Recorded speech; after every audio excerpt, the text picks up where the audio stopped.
Oke, salam. Jumpa kembali dengan kita di acara pemuritan. Kali ini kita sudah sampai di kisah domba yang hilang, Lukas 15. Materi masih diambil dari Alkitab bergambar anak. Silakan dibaca. Oke. Kisah domba yang hilang. Yesus menceritakan sebuah kisah. Ia berkata, seandainya seorang dari kalian mempunyai 100 ekor domba, lalu hilang seekor, bukankah dia akan meninggalkan 99 ekor dombanya di padang rumput? Bukankah dia akan mencari domba yang hilang itu sampai dapat? Setelah ia menemukannya, ia sangat gembira dan menggendongnya di bahunya dan pulang ke rumahnya. Lalu dia undang para sahabat dan tetangganya. Ia akan berkata, bergembiralah bersamaku, aku telah menemukan dombaku yang hilang. Aku berkata kepadamu, hal itu juga terjadi di surga. Akan ada sukacita besar ketika satu orang berdosa bertobat. Ya, sukacita itu jauh lebih besar daripada sukacita karena 99 orang baik yang tidak perlu bertobat. Ya, seperti biasa kita akan mulai dengan Injil adalah kabar baik. Apa kabar baiknya? Kabar baiknya adalah Allah turun ke bumi dalam rupa manusia yang bernama Yesus. Dia menjalani semua perintah Bapanya di perjanjian lama dengan sempurna. Seharusnya kita manusia yang menaati perintah Bapa. Sampai pada akhirnya dia masuk ke Yerusalem. Dia ditangkap, dihina, dipukul, dan disalibkan. Seharusnya kita manusia yang dihukum, tetapi dia tanggung semuanya di pundaknya. Dia ditikam dan diremukkan oleh Bapanya sendiri untuk memuaskan murka dan keadilan Bapanya. Ia mati di kayu salib, dikuburkan, 3 hari kemudian dia dibangkitkan sebagai tanda pembayarannya telah lunas dan nama baiknya telah dipulihkan. Karena Yesus bukanlah seorang penjahat, melainkan anak Allah. Karena kebangkitan Yesus merupakan lambang kemenangan bagi kita orang dosa. Jadi kita orang dosa supaya bertobat dan percaya Injil agar dapat masuk ke surga dengan mengandalkan kebenaran Kristus. Oke. Lukas 15 ini perumpamaan tentang domba, ya. Kalau ada domba ya pasti ada gembala, ya kan? Tuh, kita ini orang Kristen, orang percaya disebut sebagai domba.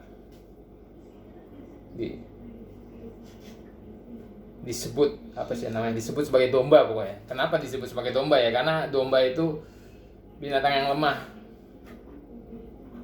Domba itu digembalakan sama seperti kita manusia, lemah, gampang diserang, dan kita juga butuh dipimpin, ya.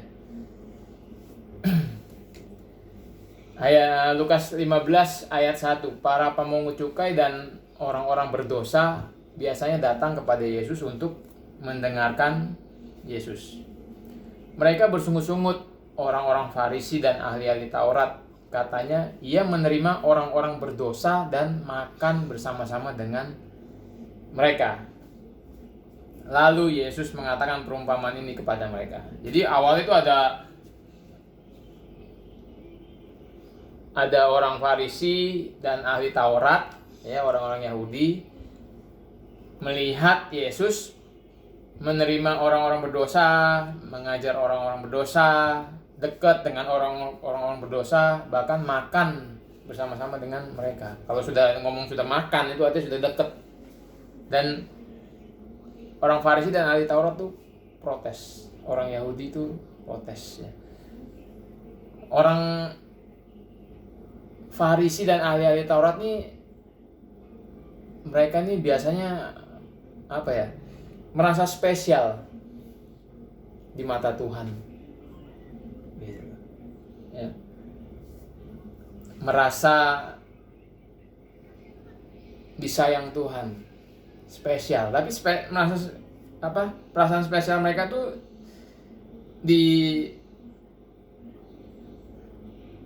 diterapkan dengan cara menyombongkan diri, menganggap diri lebih baik dari orang lain gitu. Ya, akhirnya kalau dia lihat ada orang lain yang lebih baik dari dia ngiri, kesel, benci. Ada Yesus yang lebih baik dari dia, pengajaran yang lebih bagus, bisa bermukjizat, pokoknya lebih hebat lah. Itu mereka ngiri, benci. Ya, jadi orang-orang ahli Taurat ini, orang-orang Farisi ini legalis. Tahu legalis, orang-orang legalisme. Tahu legalisme?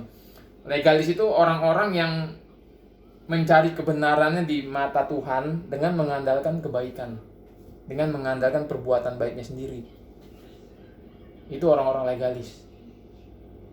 Ya.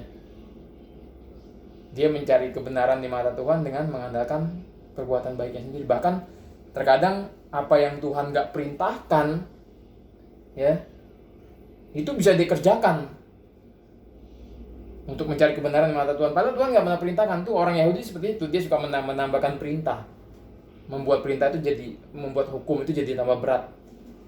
Dan udah gitu sudah dibikin tambah berat sama dia, terus sama dia tuh diajarkan ke orang lain, diterapkan ke orang lain.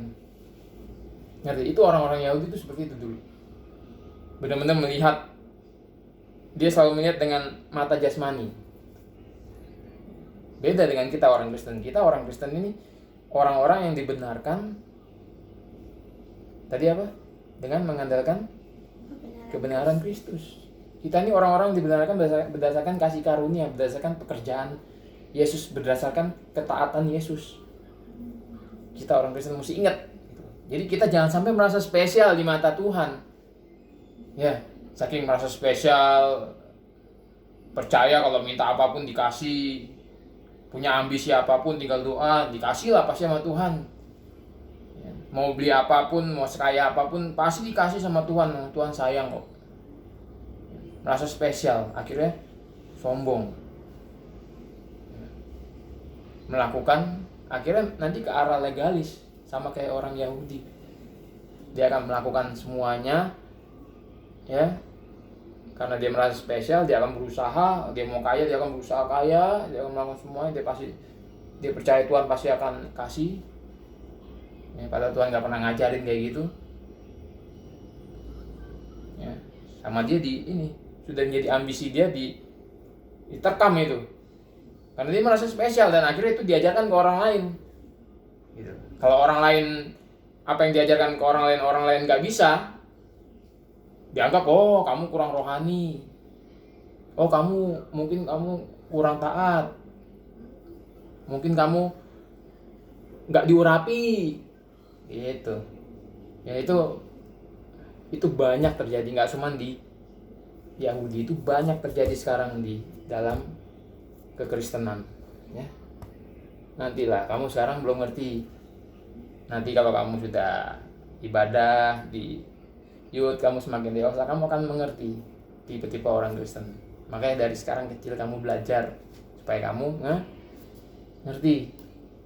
Lalu ia mengatakan perumpamaan ini kepada mereka, ya. Jadi ada 100 ekor domba. Si gembala kehilangan 1 ekor diantaranya.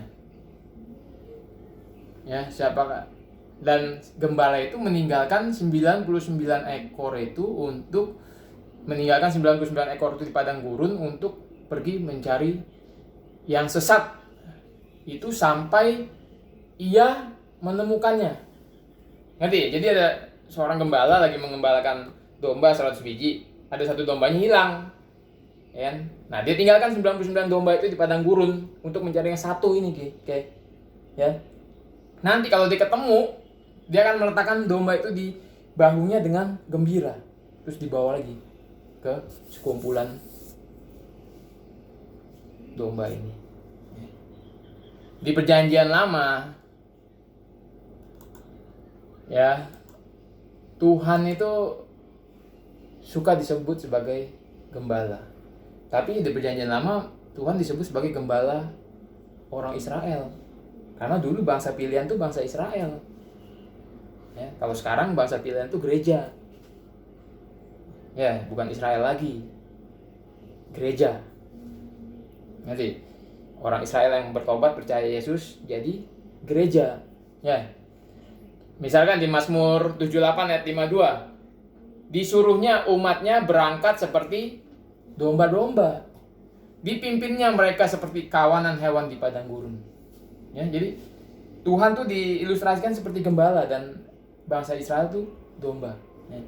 Yesaya 40 ayat 11, seperti seorang gembala, ia mengembalakan kawanan ternaknya dan menghimpunkannya dengan tangannya. Anak-anak domba di pangkunya, induk-induk domba dituntunnya dengan hati-hati. Ya, ini Tuhan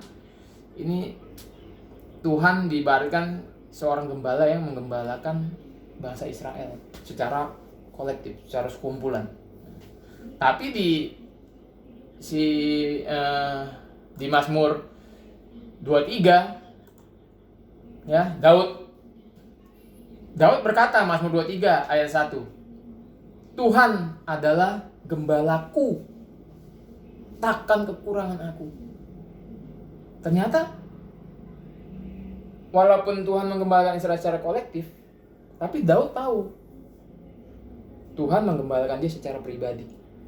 Makanya disebut Tuhan adalah gembalaku secara pribadi. Ya. Nah, sama Tuhan Yesus di Yohanes 10, ya, dia mengklaim dirinya sebagai gembala. Mana ini? Nih, Yohanes 10 ayat 11. Akulah gembala yang baik. Ya. Tuhan gembalanya bangsa Israel secara kolektif. Yesus mengklaim dirinya sebagai gembala. Ya, dan di Yohanes 10 ayat 3 dikatakan, untuk dia penjaga membuka pintu dan domba-domba mendengarkan suaranya, dan ia memanggil domba-dombanya masing-masing menurut namanya. Dijelaskan nama Yesus bahwa dia adalah gembala dan dia itu gembala secara pribadi. Dia memanggil masing-masing dombanya menurut namanya. Jadi ingat, Tuhan itu gembala kita secara pribadi. Ya, balik lagi ke Mazmur. Takkan kekurangan aku, kata Daud. Artinya apa? Kita dicukupkan. Ya. Dia membaringkan aku di padang yang berumput hijau. Ia membimbing aku ke air yang tenang. Padang yang berumput hijau, air, itu semua kebutuhan hewan domba. Jadi Tuhan itu pasti akan tahu kebutuhan kamu, kebutuhan kita. Dia nggak bakal membiarkan kita kekurangan. Banyak ayat-ayatnya di Perjanjian Lama, Perjanjian Baru, bahwa Tuhan itu selalu melihat apa yang kita butuhkan. Ya, dia menuntun kita secara pribadi, dia mengetahui kebutuhan kita, dia akan membiarkan kita kekurangan. Kembali lagi ke Lukas 15. Satu domba hilang, dia meninggalkan yang 100 untuk mencari yang satu. Itu mengajarkan apa sih perumpamaan ini? Bahwa Tuhan itu mengasihi. Kita percaya bahwa, kita baca bahwa Allah itu adalah kasih. Kasihnya dia itu sempurna. Dan dia mengasihi domba-dombanya. Dia mengasihi manusia. Bahkan satu domba pun kalau hilang, dia akan cari. Ingat, domba adalah orang percaya. Ya, ngerti? Karena orang-orang di luar kekristenan tuh nggak pernah digambarkan sebagai domba. Ya. Jadi satu orang percaya kalau hilang, Tuhan pasti cari. Tapi ketika kita mengetahui bahwa Tuhan mengasihi kita, kita nggak bisa nggak bisa seenaknya. Nanti kamu akan menjadi seperti ahli Taurat dan orang-orang Farisi yang merasa spesial di mata Tuhan. Walaupun kita ini dikasihi Tuhan, kita juga mesti tahu bahwa kita mesti tahu siapa kita dulu, bahwa kita adalah orang berdosa. Ya. Bahwa kita ini dikasihi Tuhan tuh karena kasih karunia Tuhan, bukan karena ada yang spesial dalam diri kita, bukan. Domba yang satu ini dicari bukan karena dia domba yang spesial, bukan. Ya, di sini dikatakan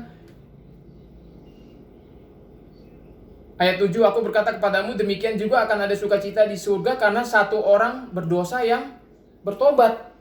Satu orang berdosa bertobat. Jadi nggak ada yang spesial. Orang berdosa. Domba itu dicari bukan karena dia spesial. Gitu. Dia berdosa. Jadi kemarin Papi kan bilang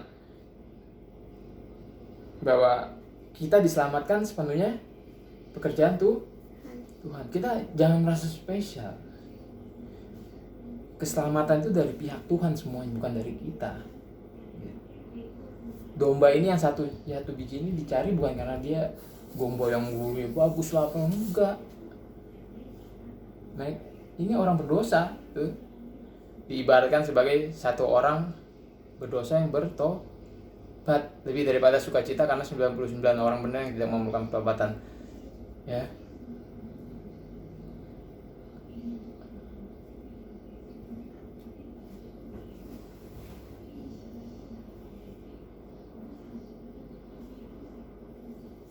Nah, di ayat 7 dikatakan, aku berkata kepadamu, demikian juga akan ada sukacita di surga. Waktu satu orang bertobat, surga itu bersukacita. Jadi ingat tadi Bapak bilang, Tuhan memang mengasihi kita, manusia. Bahkan waktu Yesus mau diangkat ke surga, ya, kemarin hari kenaikan Yesus, dia bilang sama murid-muridnya sebelum dia naik surga, karena itu pergilah, jadikan semua bangsa muridku. Lihat Matius 28 ayat 19. Karena itu pergilah, jadikan semua bangsa muridku. Ya, Tuhan mau semua bangsa-bangsa itu jadi murid dia. Tuhan mau semua bangsa-bangsa itu diselamatkan. Semua, nggak terbatas semua. Penginjilan itu nggak terbatas. Kamu boleh sebarkan ke siapapun. Nggak ada yang membatasi penginjilan. Karena Yesus bilang dia sendiri yang memberi otoritas. Semua bangsa harus jadi muridku. Makanya satu domba hilang, pasti dicari sama dia. Karena itu domba. Orang yang dipilih untuk diselamatkan. Tapi ingat, itu nggak menjadikan kita semena-mena, nggak menjadikan kita izin untuk hidup sembarangan melakukan dosa, nggak bisa. Itu dibahas di kitab, di surat-surat Rasul Paulus. Apakah kita boleh seenaknya berbuat dosa? Nggak boleh. Kamu nggak ngerti kasih karunia kalau kamu seenaknya berbuat dosa. Ngerti?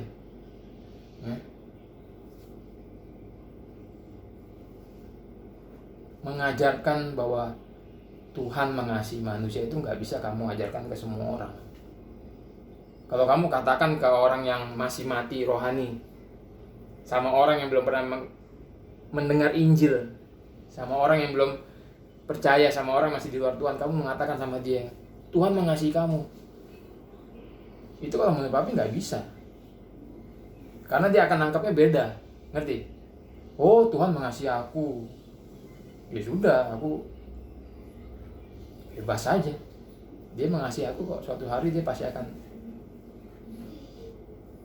selamatkan aku. Dia pasti kan mikir itu karena kecenderungan hatinya masih pada kejahatan, pada dosa. Dia masih mati rohani.